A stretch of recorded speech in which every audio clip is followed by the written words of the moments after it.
Alright y'all, so I'm doing the raised bed tour today and we're just gonna go ahead and get right into it. So in this little bag over here I have pole beans that I'm growing. These are the Kentucky Wonder pole beans. So I've been trying to help them along a little bit. You can see that we've got one running up the actual thing, and I think the other one is trying to find its way up there as well. So I'm sure there'll be a few more of those. I didn't plant too many seeds, but the ones that I did plant, they're coming up pretty nicely. Over here we have some Capitano bush beans. These have done pretty okay. I have harvested about 3 rounds of Capitano beans already, so I imagine that these plants will somewhere in the next like harvest or 2 start to die back a little bit, and then I'll go ahead in succession. So coming around this side, so this is my 4x16 bed. It's broken down into 2 4x8s along this trellis. Now we're not going to talk about my overcrowding skills. Apparently that is the one thing I learned that I'm really good at as a first-year gardener, is just completely overcrowding everything. I promise it won't be like this next year. I have several squash plants down here. The first 3 are butternut squash plants. They're kind of like along this side, but they're going through, and you can see we have a nice little butternut squash growing in there. In the middle I have some acorn squash, and it is around here somewhere making its way. And then I have the blue Guatemalan, which is actually a little closer to this side, and I don't know if you guys can see, I actually have one of those fruits growing in there.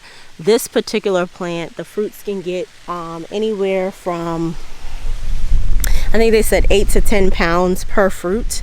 And it is a blue squash. It is actually an heirloom variety squash. It's not largely commercially grown, so it was nice to be able to find some seeds that were, you know, kind of unique, and to know that I'll be able to have them and save the seeds to continue growing throughout the year. We have our corn plants over here. Some of these corn plants have struggled. We have had to fight with the geese for eating them, but they are surviving. You can see that some of them have started to tassel, and you know, knock on wood, as of right now nothing has really attacked them, but I've definitely been battling with the corn earworm, the army worm. You know, it has wreaked havoc on some of my other fruits. On this side we have more squashes going along this trellis, and you can probably see on quite a few of the leaves I have powdery mildew starting to form. I have been combating this. Some of it has to do with the crowding. A lot of it has to do with the fact that we had rain for probably about 4 consecutive days, and you know, once it rained, once those temperatures dropped, the plants weren't really drying out. That's exactly what happened. So you know, it's a combination of both. I'm not going to say that the overcrowding has not played a part, but I have some I believe this is kabocha squash on the end here. In the middle I have delicata squashes, which you'll be able to see one on the other side, and then on the far end, which I'll go show you guys, that we have spaghetti squash. So I'm trying to find the delicata squash. It's kind of hanging in here on the corn. It's definitely in there. I hope it doesn't like fall down or knock my corn over, but I can't see it right now, so I don't know what that's about. But we'll go ahead and move over. You guys can see here we have a couple of spaghetti squashes. We have one that's actually probably near the size that it needs to be in here, and once it gets to like pretty much the size it needs to be, I'm definitely going to go ahead and pull it off. So if you weren't aware, spaghetti squash can actually ripen off the vine, and that will allow the plant to put energy into producing new fruits and working on the fruits that are a little bit smaller. Along this back side of the second 4x8 bed, we have some tomatoes. Now, I started off so well with labeling my tomatoes, and as the season has gone on, things have just gotten a little crazy around here. So I'm pretty certain that we have Marglobe and yellow Brandywine tomatoes. I'm pretty sure these are the yellow Brandywines. Like here, you can tell by the shape of them. And we're getting some nice sized fruits finally. I've definitely been going to war with the army worm. I've thrown out quite a bit of the actual fruits because they have just been eating through them. And you know, that was partially my fault because for a very long while, I had not pruned these tomato trees, and it just made a haven for them to kind of hide out and eat away at the fruits. I have pruned. I probably will come in and prune again really soon, and I pruned really heavily. It's just something we have to do here. You guys can see I have melons on this side that are running away, as well as a cucumber vine that I've just kind of let sprawl out now that we have this little cover down on the ground. And there are some melons in here, you know. I believe this is a yellow petite melon that's hanging right here on the edge. I have a spring burpless cucumber, so I hope that those fruits got pollinated, because the one that I pulled out today looked a little wonky. So it definitely was ill pollinated, but it was kind of hanging in the middle of the corn. You can see some melons in here that I have on the soil, which that is not great, but so far I haven't had any issues with it. I hope that none arise from it. On this side I have more tomatoes, and I'm pretty sure that these are likely Marglobe tomatoes. I don't think these are yellow Brandywine. These might be the Marglobes. So I do need to come in and prune this side quite a bit. These plants are leaning forward, kind of trying to take off. They're getting like really heavy with the fruits on them. Hopefully they begin to turn soon. I'm expecting maybe within like the next month or so, we'll start to see not blushing, because I'm starting to see some blushing, but that will be harvesting these fruits. I am so ready to get some of these plants out of here. You guys have no idea. We have more marigolds over here. This plant was thriving pretty well. I have not deadheaded it at all, so that might be why it looks a little like scantily clad, but it's still there. It's working. So over here we have our watermelons and more. Well, we have lots of melons actually. And you know, again, way too many plants in one bed, let's just say that. But this is the watermelon that I've been kind of showcasing in the watermelon wars, so it's getting up there. I'm hoping that this one survives. So far I've been checking it because this, you know, tends to stay a little wet. I have been checking it. So far it's been okay. I have another melon there. I believe that's a honeydew hiding out in there. And I have quite a few honeydews and even another melon in here. I don't know if you guys can see. I don't know if that's a petite yellow or a crimson. And then I have a sugar baby under here also. So I don't know how well you guys can see that, but they're definitely in there. All in this little crevice, and a little baby melon in the back. All in this crevice in front of these tomatoes are all jalapeno plants. Now I know it is hard to see, y'all, because it's going crazy in this bed, but they are in there. These two plants right here are shishito peppers. We have lots and lots of bell peppers here. So I have some regular bell peppers. I believe these are California Wonders that are over here. And then we also have some carnival sweet bell peppers.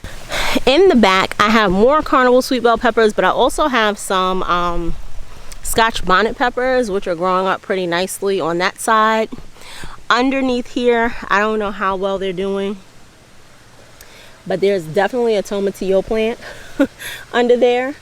And it's two of them actually. So you know, you need two tomatillo plants to have good pollination, but because it's so crowded over here, I don't even know if that's going to be successful. And I'll be honest, at this point, with the way the southern heat is set up, I am really not interested in babying plants. I will say that. It's either we're just gonna get what we can get and go on ahead and keep it moving. Over on this side, I didn't show you guys, I do have this kabocha squash plant that is running along here and is trying to climb into my other bed. So I'm gonna have to redirect that because I'm definitely gonna be putting a succession sowing of zucchini in this bed, and we just can't have that. And I don't know if you guys can see a little bit better the butternut squash, not the butternut, the spaghetti squash that's over there. In this bed over here, this is where I had the zucchini previously. We have some Thai peppers that are growing in. They haven't started to fruit yet, but I do see some flower buds on them. We have an early jalapeno, which if you guys know anything about early jalapenos, let me know, because these plants are quite yellow. They're definitely not green like jalapenos are supposed to be. And if they're like, they haven't turned green, and then I have my regular jalapenos that are already coming in. So it's like, that doesn't make any sense to me. But we have a beautiful, beautiful sunflower that has come up. So these are dwarf sunflowers. They've been pretty to look at, very, very nice to have in the garden. I have some Turkish eggplant growing in. So far, this is the only eggplant that we've eaten that I have a verdict. You know, the verdict is still out on.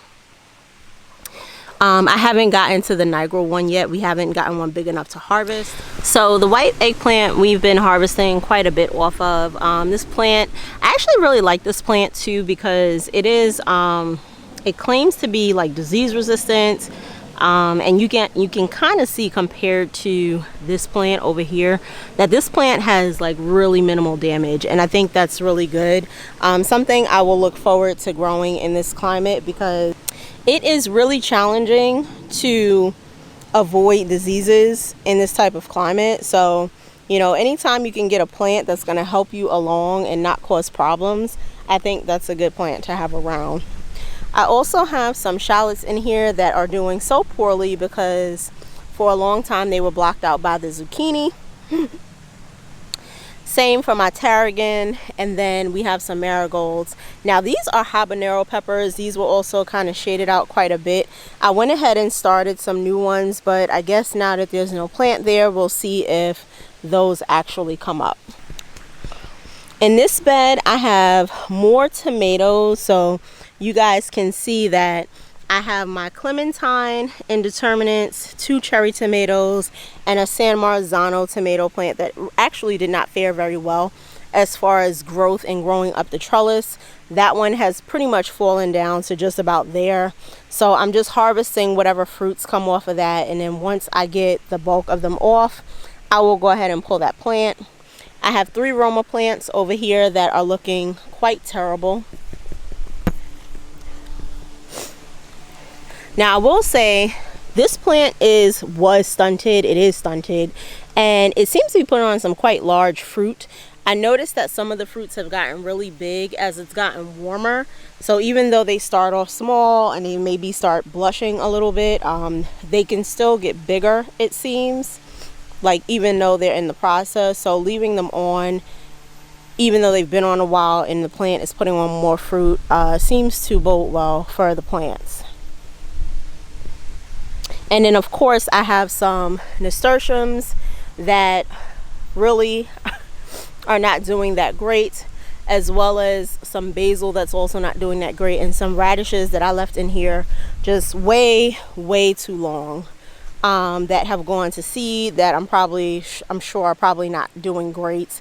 I have some plants in the corner that are getting eaten up. That's a Swiss chard plant, and I'm hoping that I don't discover a whole nest of army worms like I did on my other plants, where I had an old Swiss chard plant as well. Now I don't know if I went over this bag when I did the part 1, but I have some more guajillo chilies on this side. I have some lettuce that I'm supposedly letting go to seed, but y'all, I really don't know when to pull them to actually get the seed. So what I'm expecting at some point over the fall and winter is to have a bunch of lettuce seeds popping up right in this little area, which is not good. We have spinach that has completely died back and needs to be cut out, and a weed that has been thriving for way too long. We have an empty bed over here. I'm going to be planting sweet potatoes pretty soon in this bed, where I can see like new leaf damage happening. We have a ton of early jalapeno plants. I just harvested from these like this morning before doing this part 2, and I took off so many of these peppers. It got to the point where I was like, you know what, I'm just gonna have to leave the rest, even though I could have pulled some more. We have some more sweet carnival peppers in here. The sweet carnival peppers are kind of like a long season bell pepper, so these probably won't be ready until late summer, early not say early fall, very late summer, like August, September, possibly even the early fall. I do have 2 celery plants in here that are doing pretty well. I'm hoping that they don't get messed up because the peppers are kind of like laying over them just a little bit. They weren't like that about a week ago, but now that they're doing that, you know, that's just grounds for catastrophe. We're cutting grass around here as well. I also have some more Scotch bonnet plants over here that I'm so excited about having, and I'm waiting on patiently but impatiently. We have some oregano in this bed that has not yet taken over, so I'm happy it's pretty tame. And I did have some big leaf basil on the other side as well as in this middle. I've been harvesting the basil, but everything just attacks the basil here, so I haven't really gotten good basil to keep for myself. These are 2 Nigro eggplant plants. I have one here and one over here, and then I believe this is a California Wonder bell pepper on this side. So lots and lots of peppers. So moving over to this bed, we have lots and lots of bell peppers. So on this side, I have green leader bell pepper plants right here in the front, and this third little plant that's hanging over on this side. I have some white bell peppers, which I really enjoyed these. I definitely will grow these again. This is another early jalapeno plant, but I harvested all the fruit off of that one today, so it's only like the teeny tiny fruit that's left in there. We have, these are, I'm pretty sure, pepperoncinis. I do need to pull them because some of them are actually getting a little bigger than they should be for pickling. Underneath here, you guys can see I have lots of poblano peppers, more to add to the party. And then we have several bell peppers on this side in the front. I was like, I think the stake is blurring that out, so let's go this way. So these are all my King Arthur bell peppers hanging around on this side, and I have really been pleased with the King Arthur bell peppers. These will definitely be something that I will be growing kind of year after year, because the size of the fruits, for one, even though my first set of peppers got attacked on pretty much almost all of my plants, the plants have done really well standing up to like the pest pressure. On this side, we have serranos and shishitos all the way through here. The serranos are really starting to put on, so I'll probably have to like go through these really soon and pull quite a few of them off. We have more basil down here, some more marigolds, some more oregano, and I believe somewhere in here I put some sweet alyssum, but I think it got lost in the source. On this side, we have more bell peppers. I'm pretty certain these 2 bell pepper plants are my Sweet Sunrise, which are yellow bell peppers, so I am letting these turn on the plant before I pull them off. I have 2 Anaheim chili pepper plants, and these have been putting on really good fruits. These were like one of the first plants to put on like their really large fruits, and I've been happy with that. We have some arbol chili peppers and some cayenne. So this is arbol chili pepper. This plant over here is arbol chili pepper, and you can see where they're turning red. And then I have another one at the far back that is actually a cayenne pepper. So I'm starting now to be able to tell what some of my plants are now that they have grown to size and are starting to color. These are green leader bell peppers. These were the ones that I left in the little container way too long, so I actually have planted them since part 1, and then I pulled off the little fruit that was fruiting on this plant already. Over here I have echinacea that I transplanted recently, so I'm hoping that they do well, because it was just 2 little seedlings out of all the seeds I germinated, out of all the seeds I planted, excuse me. And then we have more echinacea that I transplanted over into this bed as well. So on this side I have one more bell pepper plant, and I'm pretty sure this one is a California Wonder. And then I have my green eggplant, which I have enjoyed this. This is my first time tasting green eggplant, having grown it. And this plant, the only issue I had with this plant in the beginning, the leaf miners did get into like 1 or 2 of the leaves. I killed them really quickly, and I have not had an issue with this plant since. So another plant that I would definitely grow for its disease resistance in this climate. And that is everything, y'all. So I did not realize how large the garden had gotten until it was time for me to film this tour. So all of my garden tours moving forward will probably be 2 parts. For one, in an effort to try to keep the videos somewhat shortened in length, but 2, because it takes a lot to film a garden tour, and especially in summertime, it is so hot here. It's just nearly impossible to get a full recording in without your camera overheating, without you baking in the sun, and without you needing to go inside and without you going inside to rest and trying to avoid heat stroke. So I hope you guys enjoyed seeing what the garden is doing, what we've been up to. What I will do though is provide many updates maybe along the way, because of the size of the garden. I don't realistically see myself doing this more than once a month. In some cases it might even be every month and a half or so. But I will give you guys more frequent like mini updates, so that you can see like some of the things that we're celebrating as the garden blooms and begins to thrive in different places. So I hope that you guys enjoyed spending time with me in the garden today. I appreciate you guys so much for being here. Let's keep learning, sowing, and growing together, friends. Until our next garden update. Bye.